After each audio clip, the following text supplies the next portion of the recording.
भारत की लोक गाथाओं में है कि सुकरात की शिष्य परंपरा के मनीषी अरस्तु ने अपने शिष्य सिकंदर को भारत से गीता ज्ञानी गुरु लाने का निर्देश दिया था। गीता के ही एक ईश्वरवाद को विश्व की विविध भाषाओं में मूसा, ईसा तथा अनेक सूफी महात्माओं ने फैलाया। भाषांतर होने से ये पृथक पृथक प्रतीत होते हैं, किंतु सिद्धांत गीता के ही है। अतः गीता मानव मात्र का अतर्क्य धर्मशास्त्र है। गीता का आशय यथार्थ गीता के रूप में प्रस्तुत कर स्वामी श्री अड़गड़ानंद जी महाराज ने मानव मात्र को एक अमूल्य निधि दी है। गीता के दसियों हजार अनुवादों के बीच दैदीप्यमान इस व्याख्या के आलोक में आप सब परम श्रेय के साधक बने।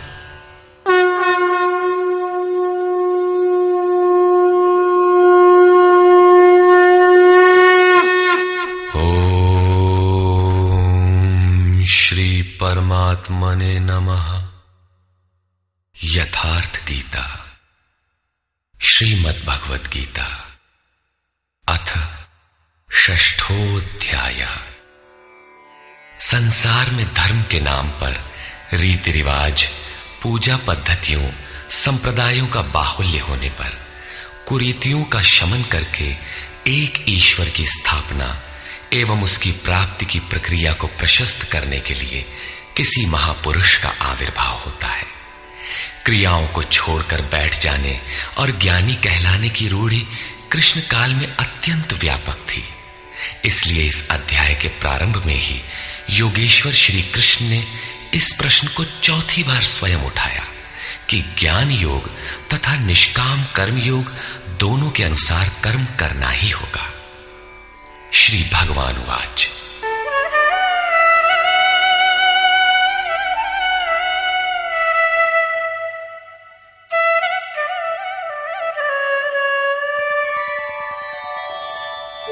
अनाश्रितः कर्मफलम् कार्यं कर्म करोति यः स सन्न्यासी च योगी च न निरग्निर्न चाक्रियः। श्री कृष्ण महाराज बोले, अर्जुन, कर्म फल के आश्रय से रहित होकर अर्थात कर्म करते समय किसी प्रकार की कामना न रखते हुए जो कार्यम कर्म करने योग्य प्रक्रिया विशेष को करता है, वही सन्यासी है, वही योगी है। केवल अग्नि को त्यागने वाला तथा केवल क्रिया को त्यागने वाला न सन्यासी है न योगी। क्रियाएं बहुत सी हैं, उनमें से कार्यम कर्म करने योग्य क्रिया, नियत कर्म निर्धारित की हुई कोई क्रिया विशेष है, वो है यज्ञ की प्रक्रिया, जिसका शुद्ध अर्थ है आराधना, जो आराध्य देव में प्रवेश दिला देने वाली विधि विशेष है। उसको कार्य रूप देना कर्म है। जो उसे करता है वही सन्यासी है, वही योगी होता है। केवल अग्नि को त्यागने वाला कि हम अग्नि नहीं छूते, या कर्म त्यागने वाला कि मेरे लिए कर्म है ही नहीं, मैं तो आत्मज्ञानी हूं, केवल ऐसा कहे और कर्म आरंभ ही न करे, करने योग्य क्रिया विशेष न करे, तो वो न सन्यासी है न योगी। इस पर और देखें। यम सन्न्यासमिति प्राहुः योगं तं विद्धि पांडव नह्य सन्न्यस्त संकल्पो योगी भवति कश्चन। अर्जुन, जिसे सन्यास ऐसा कहते हैं उसी को तू योग जान, क्योंकि संकल्पों का त्याग किए बिना कोई भी पुरुष योगी नहीं होता। अर्थात कामनाओं का त्याग दोनों ही मार्गियों के लिए आवश्यक है। तब तो सरल है कि कह दे कि हम संकल्प नहीं करते और हो गए योगी सन्यासी। श्री कृष्ण कहते हैं ऐसा कदापि नहीं है। आरुरुक्षोर्मुनेर्योगं कर्म कारणमुच्यते योगारूढस्य तस्यैव शमः कारणमुच्यते। योग पर आरूढ़ होने की इच्छा वाले मननशील पुरुष के लिए योग की प्राप्ति में कर्म करना ही कारण है, और योग का अनुष्ठान करते करते जब वो परिणाम देने की अवस्था में आ जाए, उस योगारूढ़ता में शमः कारणम उच्यते, संपूर्ण संकल्पों का अभाव कारण है। इससे पहले संकल्प पिंड नहीं छोड़ते। और यदा हिनेन्द्रियार्थेषु न कर्मस्वनुषज्यते सर्वसंकल्पसन्न्यासी योगारूढ़स्तदोच्यते। जिस काल में पुरुष न तो इंद्रियों के भोगों में आसक्त होता है और न कर्मों में ही आसक्त है, योग की परिपक्वावस्था में पहुंच जाने पर आगे कर्म करके ढूंढने किसे। अतः नियत कर्म आराधना की आवश्यकता नहीं रह जाती, इसलिए वो कर्मों में भी आसक्त नहीं है।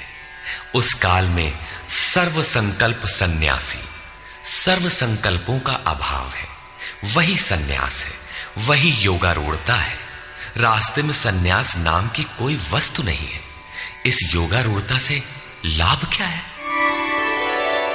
उद्धरेदात्मनात्मानं नात्मानमवसादयेत् आत्मैव ह्यात्मनो बन्धु आत्मैव रिपुरात्मनः। अर्जुन, मनुष्य को चाहिए कि अपने द्वारा अपना उद्धार करे, अपने आत्मा को अधोगति में न पहुंचावे, क्योंकि वो जीवात्मा स्वयं ही अपना मित्र है और यही अपना शत्रु भी है। कब ये शत्रु होता है और कब मित्र, इस पर कहते हैं बन्धुरात्मात्मनस्तस्य येनात्मैवात्मना जितः अनात्मनस्तु शत्रुत्वे वर्तेतात्मैव शत्रुवत्। जिस जीवात्मा द्वारा मन और इंद्रियों सहित शरीर जीता हुआ है, उसके लिए उसी का जीवात्मा मित्र है, और जिसके द्वारा मन और इंद्रियां सहित शरीर नहीं जीता गया है, उसके लिए वो स्वयं शत्रुता में बरतता है। इन दो श्लोकों में श्री कृष्ण एक ही बात कहते हैं कि अपने द्वारा अपने आत्मा का उद्धार करें, उसे अधोगति में न पहुंचाएं, क्योंकि आत्मा ही मित्र है। सृष्टि में न दूसरा कोई शत्रु है न मित्र। किस प्रकार? जिसके द्वारा मन सहित इंद्रियां जीती हुई हैं, उसके लिए उसी का आत्मा मित्र बनकर मित्रता में बरतता है, परम कल्याण करने वाला होता है। और जिसके द्वारा मन सहित इंद्रियां नहीं जीती गई हैं, उसके लिए उसी का आत्मा शत्रु बनकर शत्रु में बरतता है, नीच योनियों और यातनाओं की ओर ले जाता है। प्रायः लोग कहते हैं मैं तो आत्मा हूं। गीता में लिखा है, न इसे शस्त्र काट सकता है, न अग्नि जला सकता है, न वायु सुखा सकता है। ये नित्य है, अमृत स्वरूप है, न बदलने वाला है, शाश्वत है, और वो आत्मा मुझ में है ही। वे गीता की इन पंक्तियों पर ध्यान नहीं देते कि आत्मा अधोगति में भी जाता है, आत्मा का उद्धार भी होता है, जिसके लिए कार्यम कर्म करने योग्य प्रक्रिया बताई गई है।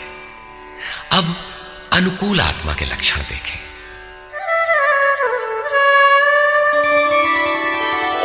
जितात्मनः प्रशान्तस्य परमात्मा समाहितः शीतोष्णसुखदुःखेषु तथा मानापमानयोः। सर्दी गर्मी, सुख दुख और मान अपमान में जिसके अंतःकरण की वृत्तियां भली प्रकार शांत हैं, ऐसे स्वाधीन आत्मा वाले पुरुष में परमात्मा सदैव स्थित है, कभी विलग नहीं होता। जितात्मा अर्थात जिसने मन सहित इंद्रियों को जीत लिया है, वृत्ति परम शांति में प्रवाहित हो गई है, यही आत्मा के उद्धार की अवस्था है। आगे कहते हैं, ज्ञान विज्ञान तृप्तात्मा कूटस्थो विजितेन्द्रियः युक्त इत्युच्यते योगी समलोष्टाश्मकाञ्चनः। जिसका अंतःकरण ज्ञान विज्ञान से तृप्त है, जिसकी स्थिति अचल स्थिर और विकार रहित है, जिसने इंद्रियों को विशेष रूप से जीत लिया है, जिसकी दृष्टि में मिट्टी, पत्थर और सुवर्ण एक समान है, ऐसा योगी युक्त कहा जाता है। युक्त का अर्थ है योग से संयुक्त। ये योग की पराकाष्ठा है, जिसे योगेश्वर 5वें अध्याय में श्लोक 7 से 12 तक अभिचित्रित कराए हैं। परम तत्व परमात्मा का साक्षात्कार और उसके साथ होने वाली जानकारी ज्ञान है। 1 इंच भी इष्ट से दूरी है, जानने की इच्छा बनी है, तब तक वो अज्ञानी है। वो प्रेरक कैसे सर्वव्याप्त है, कैसे प्रेरणा देता है, कैसे अनेक आत्माओं का एक साथ पथ प्रदर्शन करता है, कैसे वो भूत भविष्य और वर्तमान का ज्ञाता है। उस प्रेरक इष्ट की कार्य प्रणाली का ज्ञान ही विज्ञान है।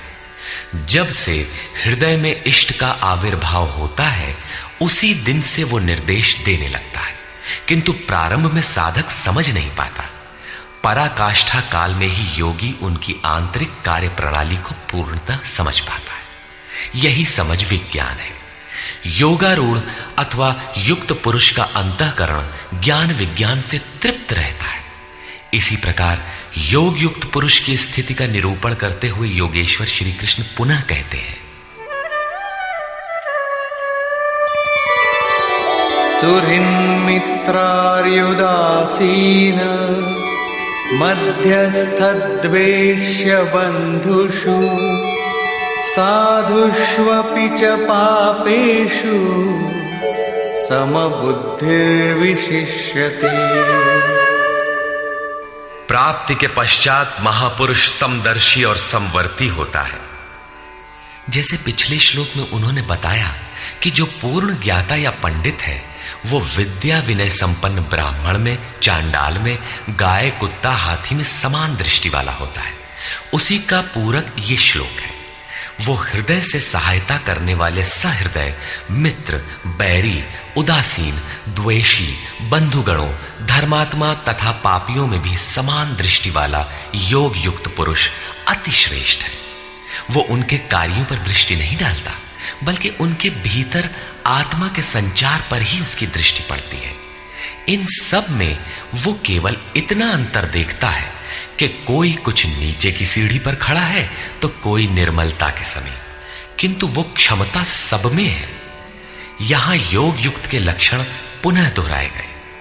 कोई योग युक्त कैसे बनता है, वो कैसे यज्ञ करता है, यज्ञ स्थली कैसी हो, आसन कैसा हो, उस समय कैसे बैठा जाए, कर्ता के द्वारा पालन किए जाने वाले नियम, आहार विहार, सोने जागने का संयम तथा कर्म पर कैसी चेष्टा हो, इत्यादि बिंदुओं पर योगेश्वर श्री कृष्ण ने अगले 5 श्लोकों में प्रकाश डाला, जिससे आप भी उस यज्ञ को संपन्न कर सके। अध्याय 3 में उन्होंने यज्ञ का नाम लिया और बताया कि यज्ञ की प्रक्रिया ही वो नियत कर्म है। अध्याय 4 में उन्होंने यज्ञ का स्वरूप विस्तार से बताया, जिसमें प्राण का अपान में हवन, अपान का प्राण में हवन, प्राण अपान की गति रोककर मन का निरोध इत्यादि किया जाता है। सब मिलाकर यज्ञ का शुद्ध अर्थ है आराधना, तथा उस आराध्य देव तक की दूरी तय कराने वाली प्रक्रिया, जिस पर 5वें अध्याय में भी कहा। किंतु उसके लिए आसन, भूमि, करने की विधि इत्यादि का चित्रण शेष था। उसी पर योगेश्वर श्री कृष्ण यहां प्रकाश डालते हैं। योगी युञ्जीत सततम् आत्मानं रहसि स्थितः एकाकीयत चित्तात्मा निराशीर परिग्रह। चित्त को जीतने में लगा हुआ योगी मन, इंद्रियों और शरीर को वश में रखकर वासना और संग्रह रहित होकर एकांत स्थान में अकेले ही चित्त को आत्मोपलब्धि कराने वाली योग क्रिया में लगावे। उसके लिए स्थान कैसा हो, आसन कैसा रहे? शुचौ देशे प्रतिष्ठाप्य स्थिरमासनमात्मनः नात्युच्छ्रितं नातिनीचं चैलाजिनकुशोत्तरम्। शुद्ध भूमि में कुश, मृगछाल, वस्त्र अथवा इससे उत्तरोत्तर रेशमी ऊनी तख्त कुछ भी बिछाकर अपने आसन को न अति ऊंचा न नीचा स्थिर स्थापित करें। शुद्ध भूमि का तात्पर्य उसके झाड़ने बुहारने सफाई करने से। जमीन पर कुछ बिछा लेना चाहिए, चाहे मृगछाल हो या चटाई अथवा कोई भी वस्त्र, तख्त जो भी उपलब्ध हो, कोई एक वस्तु बिछा लेना चाहिए। आसन हिलने डुलने वाला ना हो, न जमीन से बहुत ऊंचा हो और न एकदम नीचा। पूज्य महाराज जी लगभग 5 इंच ऊंचे आसन पर बैठते थे। एक बार भाविकों ने लगभग 1 फीट ऊंचा संगमरमर का एक तख्त मंगा दिया। महाराज जी एक दिन तो बैठे, फिर बोले, नहीं हो, बहुत ऊंचा हो गया, ऊंचे नहीं बैठे के चाही साधु के, अभिमान हो ही जावा करत है, नीचे हूं न बैठे के चाही, हीनता आवत है, अपने से घृणा आवत है। बस उसको उठवाया और जंगल में एक बगीचा था, वहां रखवा दिया। वहां न कभी महाराज जाते थे और न अब ही कोई जाता है। ये था उन महापुरुष का क्रियात्मक शिक्षण। इसी प्रकार साधक के लिए भी बहुत ऊंचा आसन नहीं होना चाहिए, नहीं तो भजन पूर्ति बाद में होगी, अहंकार पहले चढ़ बैठेगा। इसके पश्चात तत्रैकाग्रं मनः कृत्वा यत चित्तेन्द्रियक्रियः उपविश्यासने युञ्जात् योगमात्मविशुद्धये। उस आसन पर बैठकर ही ध्यान करने का विधान है। मन को एकाग्र करके चित्त और इंद्रियों को, क्रियाओं को वश में रखते हुए अंतःकरण की शुद्धि के लिए योगाभ्यास करें। अब बैठने का तरीका बताते हैं। समंकाय शिरो ग्रीवं धारयन्नचलं स्थिरः संप्रेक्ष्य नासिकाग्रं स्वं दिशश्चानवलोकयन्। शरीर, गर्दन और सिर को सीधा, अचल, स्थिर करके जैसे कोई पटरी खड़ी कर दी गई हो, इस प्रकार सीधा दृढ़ होकर बैठ जाए और अपनी नासिका के अग्रभाग को देखकर, नासिका की नोक देखते रहने का निर्देश नहीं है, बल्कि सीधे बैठने पर नाक के सामने जहां दृष्टि पड़ती है वहां दृष्टि रहे। दाहिने बाएं देखते रहने की चंचलता न रहे। अन्य दिशाओं को न देखता हुआ स्थिर होकर बैठे और प्रशांतात्मा विगतभिः ब्रह्मचारि व्रते स्थितः मनः संयम्य मच्चित्तो युक्त आसीत मत्परः। ब्रह्मचर्य व्रत में स्थित होकर। प्रायः लोग कहते हैं कि जननेंद्रिय का संयम ब्रह्मचर्य है, किंतु महापुरुषों की अनुभूति है कि मन से विषयों का स्मरण करके, आंखों से वैसे दृश्य देखकर, त्वचा से स्पर्श कर, कानों से विषयोत्तेजक शब्द सुनकर जननेंद्रिय संयम संभव नहीं है। ब्रह्मचारी का वास्तविक अर्थ है ब्रह्म आचरति स ब्रह्मचारी। ब्रह्म का आचरण है नियत कर्म, यज्ञ की प्रक्रिया, जिसे करने वाले यान्ति ब्रह्म सनातनम, सनातन ब्रह्म में प्रवेश पा जाते हैं। इसे करते समय स्पर्शान कृत्वा बहिर्बाह्यान, बाहर के स्पर्श, मन और सभी इंद्रियों के स्पर्श बाहर ही त्याग कर चित्त को ब्रह्म चिंतन में, श्वास प्रश्वास में ध्यान में लगाना है। मन ब्रह्म में लगा है तो बाह्य स्मरण कौन करे? यदि बाह्य स्मरण होता है तो अभी मन लगा कहां? विकार शरीर पर नहीं, मन की तरंगों में रहता है। मन ब्रह्माचरण में लगा है तो जननेन्द्रिय संयम ही नहीं, सकलेंद्रिय संयम तक स्वाभाविक हो जाता है। अतः ब्रह्म के आचरण में स्थित रहकर भय रहित और अच्छी प्रकार शांत अंतःकरण वाला मन को संयत रखते हुए मुझ में लगे हुए चित्त से युक्त मेरे परायण होकर स्थित हो। ऐसा करने का परिणाम क्या होगा?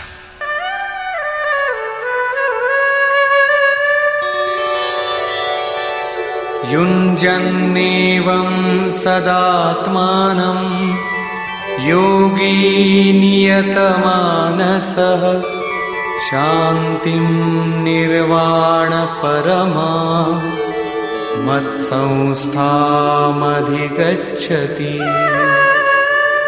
इस प्रकार अपने आप को निरंतर उसी चिंतन में लगाता हुआ संयत मन वाला योगी मेरे में स्थिति रूपी पराकाष्ठा वाली शांति को प्राप्त होता है।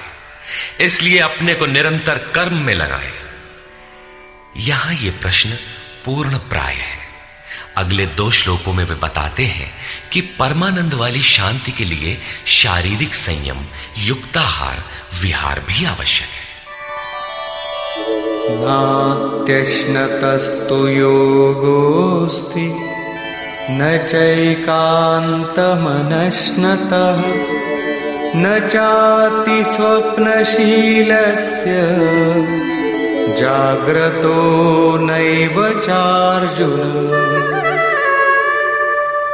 अर्जुन, ये योग न तो बहुत खाने वाले का सिद्ध होता है और न बिल्कुल न खाने वाले का सिद्ध होता है, न अत्यंत सोने वाले का और न अत्यंत जागने वाले का ही सिद्ध होता है। तब किसका सिद्ध होता है? युक्ताहार विहारस्य युक्तचेष्टस्य कर्मसु युक्तस्वप्नावबोधस्य योगो भवति दुःखः।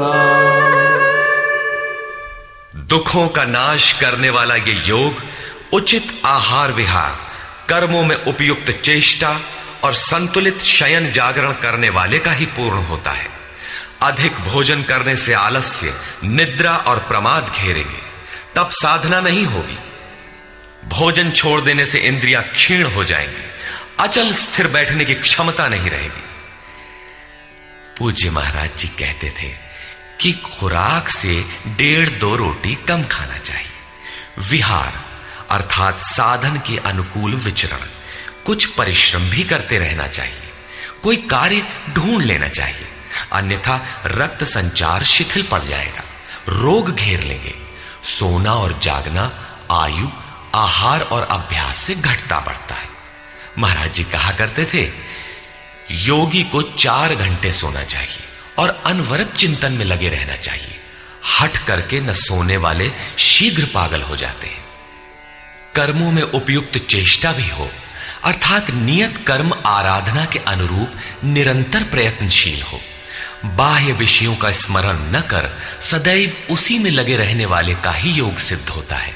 साथ ही यदा विनियतं चित्तम् आत्मन्येवावतिष्ठते निःस्पृहः सर्वकामेभ्यो युक्त इत्युच्यते तदा। इस प्रकार योग के अभ्यास से विशेष रूप से वश में किया हुआ चित्त जिस काल में परमात्मा में भली प्रकार स्थित हो जाता है, विलीन सा हो जाता है, उस काल में संपूर्ण कामनाओं से रहित हुआ पुरुष योग युक्त कहा जाता है। अब विशेष जीते हुए चित्त के लक्षण क्या है? यथा दीपो निवातस्थो नेङ्गते सोपमा स्मृता योगिनो यतचित्तस्य युञ्जतो योगमात्मनः। जिस प्रकार वायु रहित स्थान में रखा गया दीपक चलायमान नहीं होता, लौ सीधे ऊपर जाती है, उसमें कंपन नहीं होता, यही उपमा परमात्मा के ध्यान में लगे हुए योगी के जीते हुए चित्त की दी गई है। दीपक तो उदाहरण मात्र है। आजकल दीपक का प्रचलन शिथिल पड़ रहा है। अगरबत्ती ही जलाने पर धुआं सीधे ऊपर जाता है यदि वायु में वेग न हो। यह योगी के जीते हुए चित्त का एक उदाहरण मात्र है। अभी चित्त भले ही जीता गया है, निरोध हो गया है, किंतु अभी चित्त है। जब निरुद्ध चित्त का भी विलय हो जाता है तब कौन सी विभूति मिलती है, देखें। यत्रो परमते चित्तम निरुद्धं योग सेवया यत्र चैवात्मनात्मानं पश्यन्नात्मनि तुष्यति। जिस अवस्था में योग के अभ्यास से बिना अभ्यास के कभी निरोध नहीं होगा, अतः योग अभ्यास से निरुद्ध हुआ चित्त भी उपराम हो जाता है, विलय हो जाता है, मिट जाता है। उस अवस्था में आत्मना, अपनी आत्मा के द्वारा, आत्मानम, परमात्मा को देखता हुआ, आत्मनि एव, अपने आत्मा में ही संतुष्ट अपनी ही आत्मा से होता है। क्योंकि प्राप्ति काल में तो परमात्मा का साक्षात्कार होता है, किंतु दूसरे ही क्षण वो अपने ही आत्मा को उन शाश्वत ईश्वरीय विभूतियों से ओतप्रोत पाता है। ब्रह्म अजर, अमर, शाश्वत, अव्यक्त और अमृत स्वरूप है, तो इधर आत्मा भी अजर, अमर, शाश्वत, अव्यक्त और अमृत स्वरूप है तो, किंतु अचिंत्य भी है। जब तक चित्त और चित्त की लहर है तब तक वो आपके उपभोग के लिए नहीं है। चित्त का निरोध और निरुद्ध चित्त के विलय काल में परमात्मा का साक्षात्कार होता है और दर्शन के ठीक दूसरे क्षण उन्हीं ईश्वरीय गुण धर्मों से युक्त ही अपने आत्मा को पाता है। इसलिए वो अपने ही आत्मा में संतुष्ट होता है। यही उसका स्वरूप है, यही पराकाष्ठा है। इसी का पूरक अगला श्लोक देखें।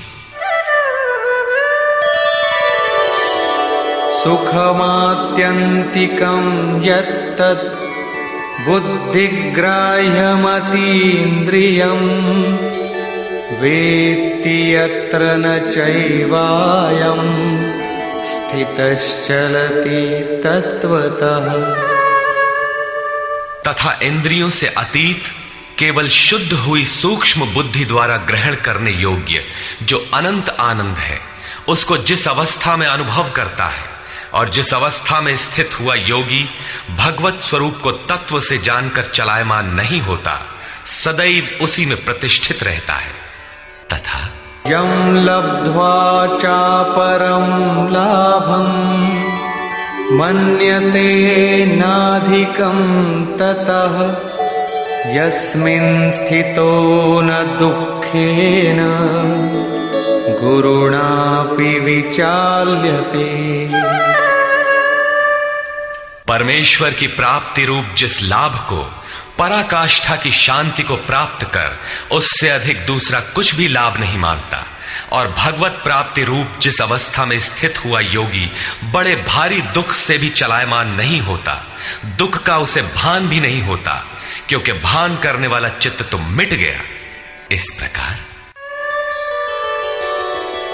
तम विद्या दुख संयोग वियोगम योग संगीतम सनिश्चयेन योक्तव्यो योगो निर्विण्ण चेतसा।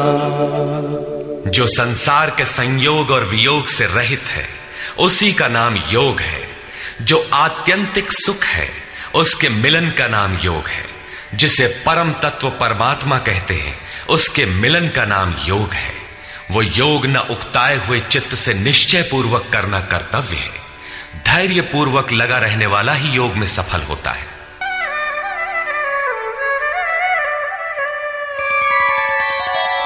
संकल्प प्रभवान कामान त्यक्त्वा सर्वान् शेषतः मनसैवेन्द्रियग्रामं विनियम्य समन्ततः।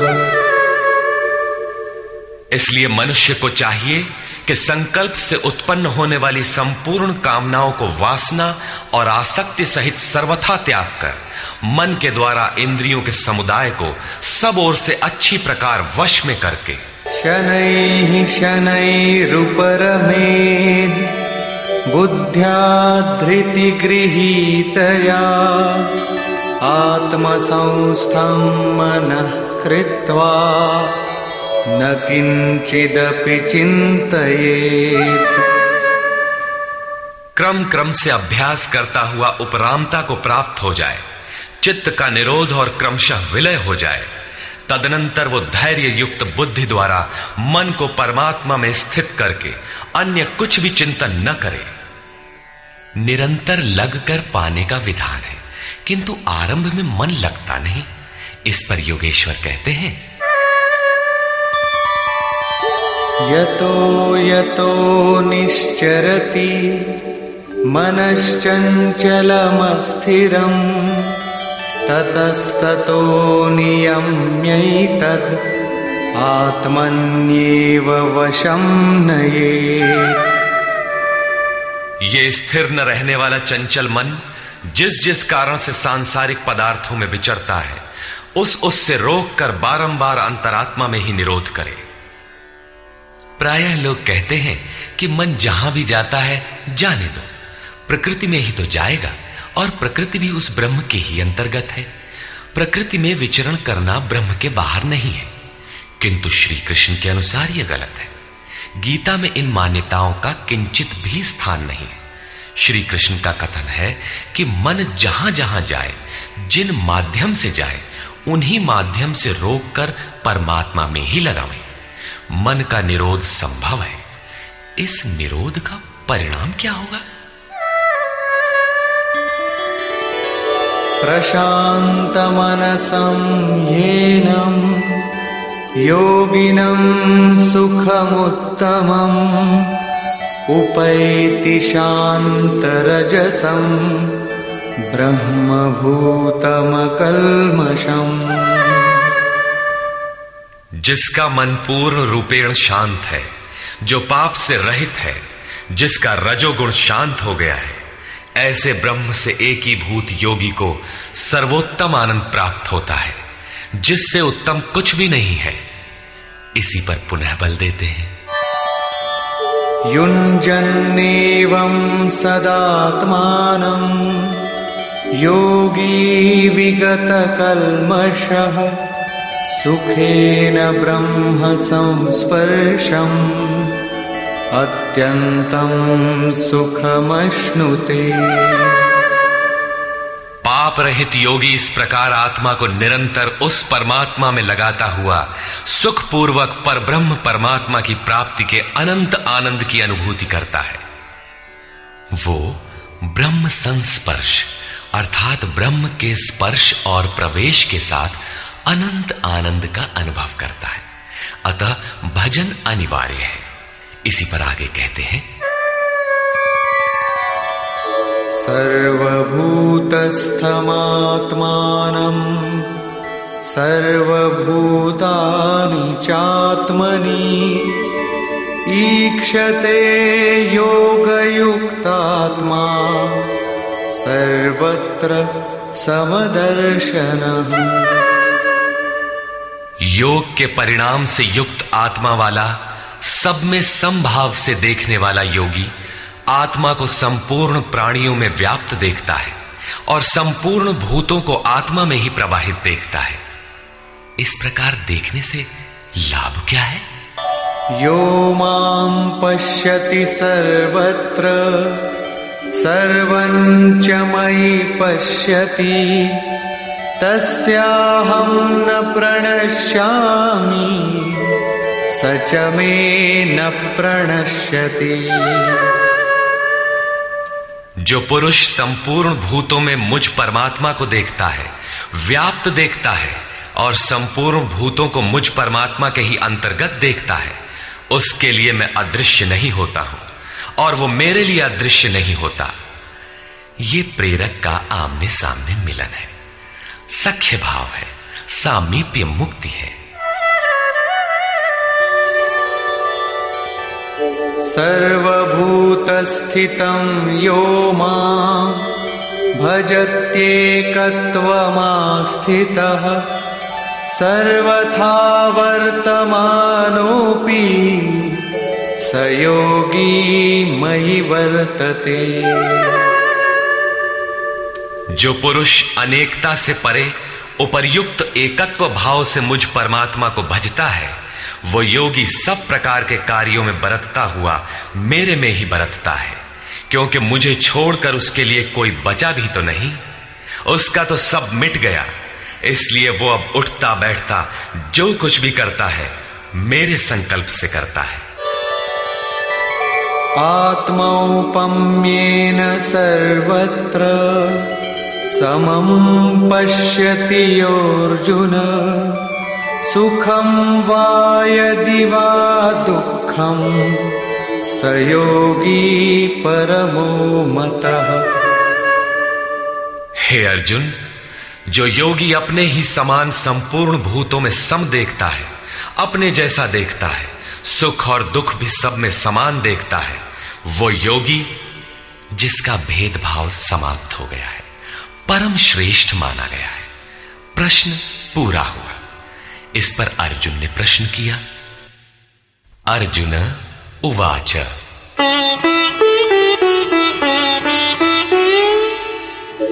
योऽयं योगस्त्वया प्रोक्तः साम्येन मधुसूदन एतस्याहं न पश्यामि चञ्चलत्वात् स्थितिं स्थिराम्।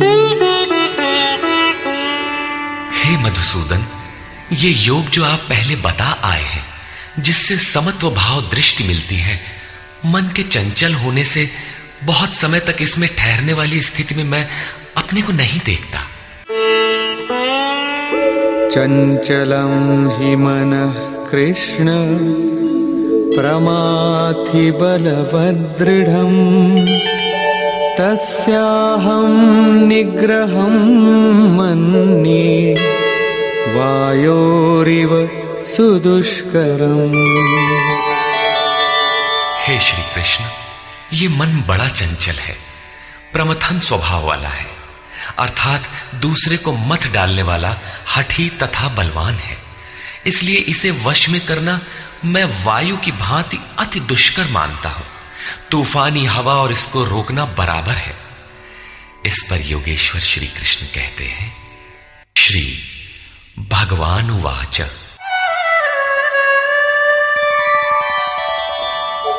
असंशयं महाबाहो मनो दुर्निग्रहं चलम् अभ्यासेन तु कौन्तेय वैराग्येण च गृह्यते। महान कार्य करने के लिए प्रयत्नशील अर्थात महाबाहु अर्जुन, निसंदेह मन चंचल है, बड़ी कठिनाई से वश में होने वाला है, परंतु कौन्तेय ये अभ्यास और वैराग्य के द्वारा वश में होता है। जहां चित्त को लगाना है वहां स्थिर करने के लिए बार बार प्रयत्न का नाम अभ्यास है, तथा देखी सुनी विषय वस्तुओं में, संसार या स्वर्ग आदि के भोगों में राग अर्थात लगाव का त्याग वैराग्य है। श्री कृष्ण कहते हैं कि मन वश में करना कठिन है, किंतु अभ्यास और वैराग्य द्वारा ये वश में हो जाता है। असंयतात्मना योगो दुष्प्राप इति मे मतिः वश्यात्मना तु यतता शक्यो वाप्तुमुपायतः। अर्जुन, मन को वश में न करने वाले पुरुष के लिए योग प्राप्त होना कठिन है, किंतु स्ववश मन वाले प्रयत्नशील पुरुष के लिए योग सहज है। ऐसा मेरा अपना मत है। जितना कठिन तू मान बैठा है उतना कठिन नहीं है, अतः इसे कठिन मानकर छोड़ मत दो। प्रयत्न पूर्वक लगकर योग को प्राप्त कर, क्योंकि मन वश में करने पर ही योग संभव है। इस पर अर्जुन ने प्रश्न किया। अर्जुन उवाच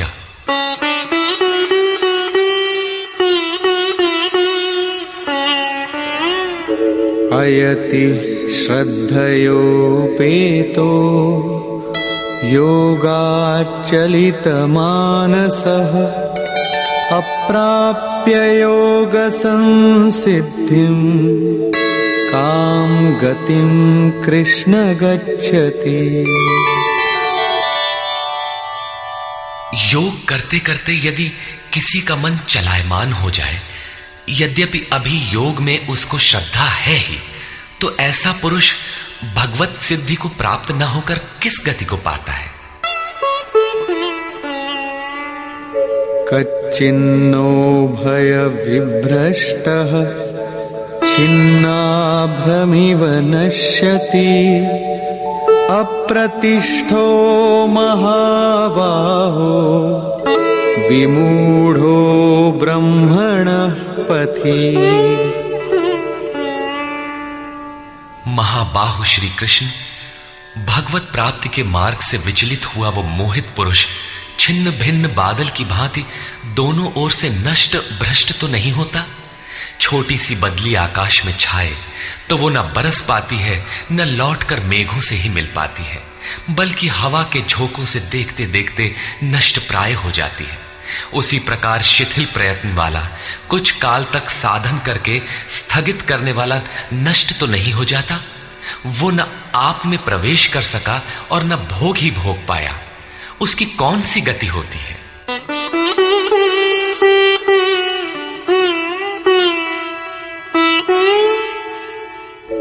एतन्मे संशयं कृष्ण छेत्तुमर्हस्य शेषतः त्वदन्यः संशयस्यास्य छेत्ता न ह्युपपद्यते।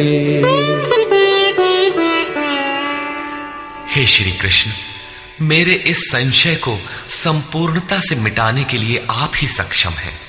आपके अतिरिक्त दूसरा कोई इस संशय को मिटाने वाला मिलना संभव नहीं है। इस पर योगेश्वर श्री कृष्ण ने कहा। श्री भगवान वाच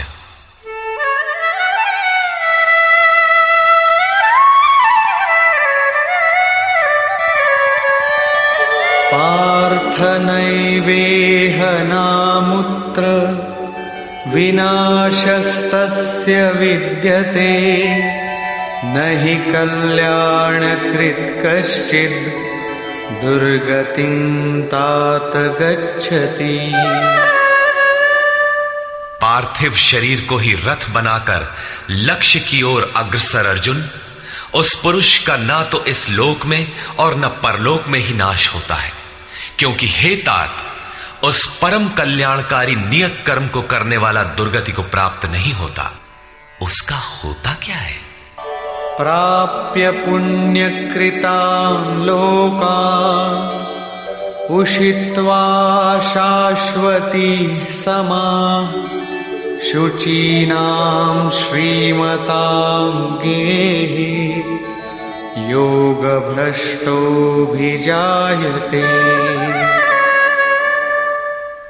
मन चलायमान होने से योग भ्रष्ट हुआ वो पुरुष पुण्यवानों के लोकों में वासनाओं को भोग कर, जिन वासनाओं को लेकर वो योग भ्रष्ट हुआ था, भगवान उसे थोड़े में सब दिखा सुना देते हैं।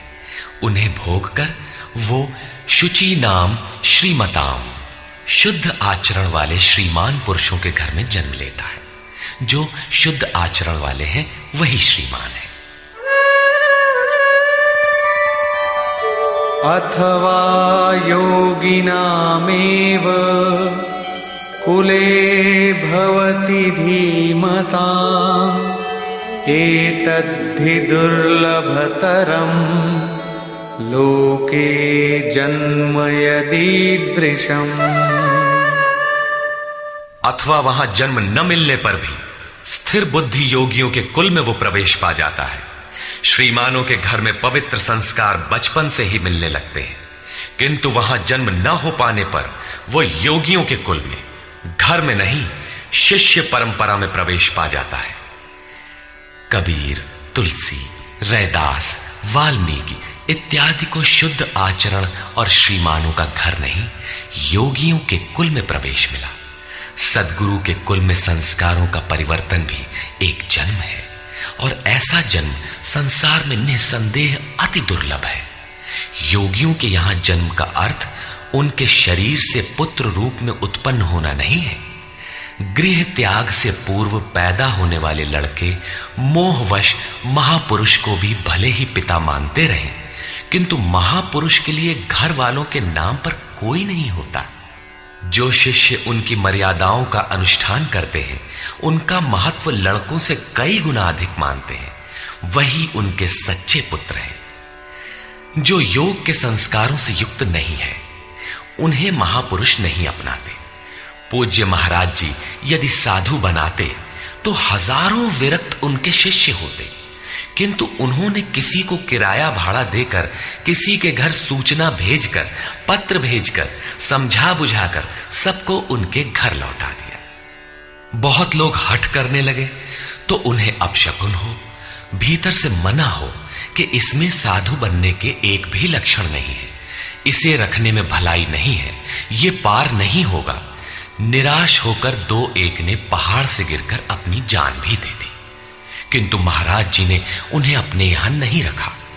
बाद में पता चलने पर बोले, जानत रहूं कि बड़ा विकल है, लेकिन ये सोचते है कि सचहूं के मरी जाए तो रख ही लेते, एक ठो पतितय राहत और का हो। ममत्व उनमें भी विकट था, फिर भी नहीं रखा।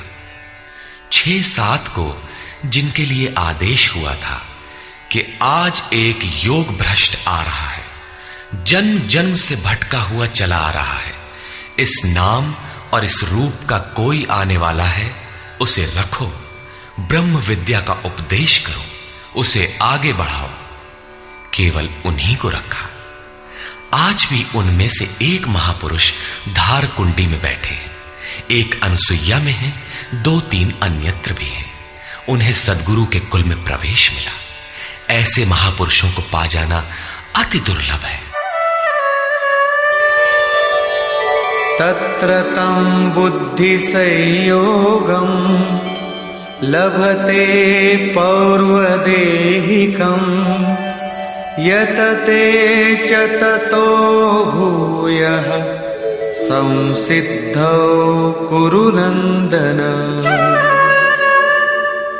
वहां वो पुरुष पहले शरीर में साधन किए हुए बुद्धि के संयोग को, अर्थात पूर्व जन्म के साधन संस्कारों को अनायास ही प्राप्त हो जाता है, और हे कुरुनंदन, उसके प्रभाव से वो फिर संसिद्धौ, भगवत प्राप्ति रूपी परम सिद्धि के निमित्त प्रयत्न करने लगता है।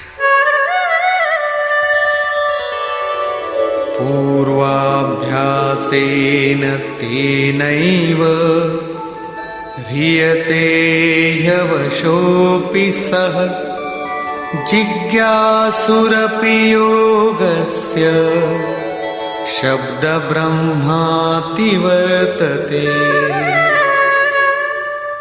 श्रीमानों के घर विषयों के वश में रहने पर भी वो पूर्व जन्म के अभ्यास से भगवत पथ की ओर आकर्षित हो जाता है, और योग में शिथिल प्रयत्न वाला वो जिज्ञासु भी वाणी के विषय को पार करके निर्वाण पद को पा जाता है। उसकी प्राप्ति का यही तरीका है, कोई एक जन्म में पाता भी नहीं।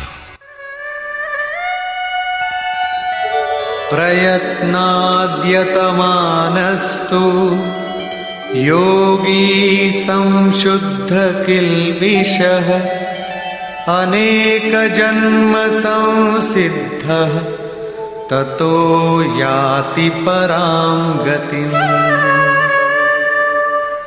अनेक जन्मों से प्रयत्न करने वाला योगी परम सिद्धि को प्राप्त हो जाता है। प्रयत्न पूर्वक अभ्यास करने वाला योगी सभी पापों से अच्छी प्रकार शुद्ध होकर परम गति को प्राप्त हो जाता है। प्राप्ति का यही क्रम है।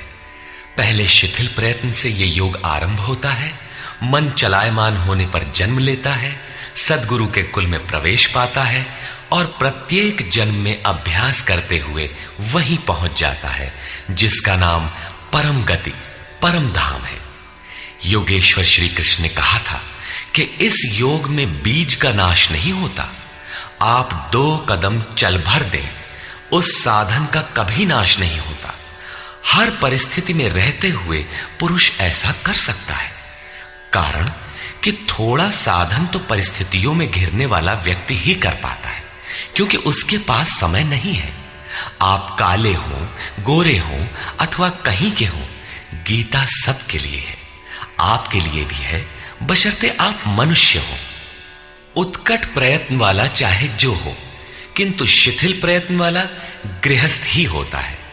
गीता गृहस्थ, विरक्त, शिक्षित, अशिक्षित, सर्वसाधारण मनुष्य मात्र के लिए है, किसी साधु नामक विचित्र प्राणी के लिए ही नहीं।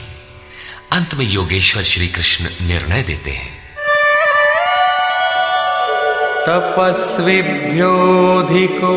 योगी ज्ञानिभ्योऽपि मतोऽधिकः कर्मिभ्यश्चाधिको योगी तस्माद्योगी भवार्जुन। तपस्वियों से योगी श्रेष्ठ है, ज्ञानियों से भी श्रेष्ठ माना गया है, कर्मियों से भी योगी श्रेष्ठ है। इसलिए अर्जुन, तू योगी बन। तपस्वी अभी योग को ढालने में प्रयत्नशील है, कर्मी केवल कर्म जानकर करता भर है। ये गिर भी सकते हैं, क्योंकि न इन दोनों में समर्पण है और न अपना हानि लाभ देखने की क्षमता। किंतु ज्ञानी योग की परिस्थितियों को जानता है, अपनी शक्ति समझता है, उसकी जिम्मेदारी उसी पर है। और निष्काम कर्मयोगी तो इष्ट के ऊपर अपने को फेंक चुका है, वो इष्ट संभालेगा। परम कल्याण के पथ पर ये दोनों ठीक चलते हैं, किंतु जिसका भार वो इष्ट संभालता है वो इन सब में श्रेष्ठ है, क्योंकि प्रभु ने उसे ग्रहण कर लिया है। उसका हानि लाभ वो प्रभु देखता है, इसलिए योगी श्रेष्ठ है। इसलिए अर्जुन, तू योगी बन, समर्पण के साथ योग का आचरण कर। योगी श्रेष्ठ है, किंतु उनसे भी वो योगी सर्वश्रेष्ठ है जो अंतरात्मा से लगता है। इसी पर कहते हैं,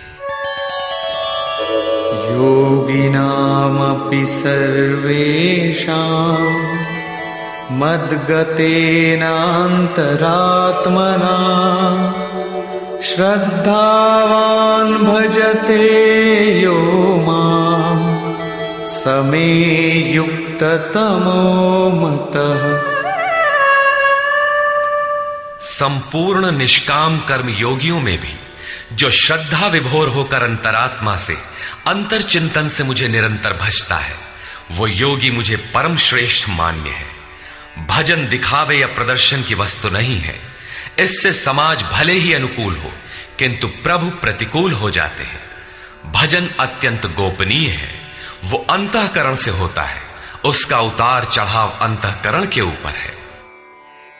निष्कर्ष, इस अध्याय के आरंभ में योगेश्वर श्री कृष्ण ने कहा कि फल के आश्रय से रहित होकर जो कार्यम कर्म अर्थात करने योग्य प्रक्रिया विशेष का आचरण करता है वही सन्यासी है, और उसी कर्म को करने वाला ही योगी है।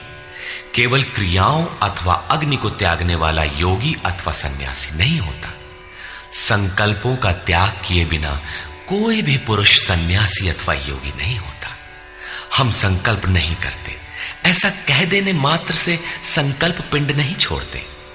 योग में आरूढ़ होने की इच्छा वाले पुरुष को चाहिए कि कार्यम कर्म करे, और करते करते योगारूढ़ हो जाने पर सर्व संकल्पों का अभाव होता है, इसके पूर्व नहीं। सर्व संकल्पों का अभाव ही संन्यास है। योगेश्वर ने पुनः बताया कि आत्मा अधोगति में जाता है और उसका उद्धार भी होता है।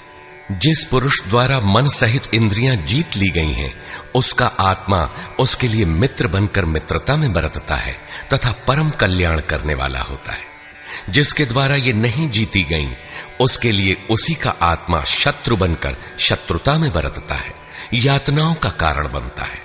अतः मनुष्य को चाहिए कि अपने आत्मा को अधोगति में न पहुंचावे, अपने द्वारा अपनी आत्मा का उद्धार करे।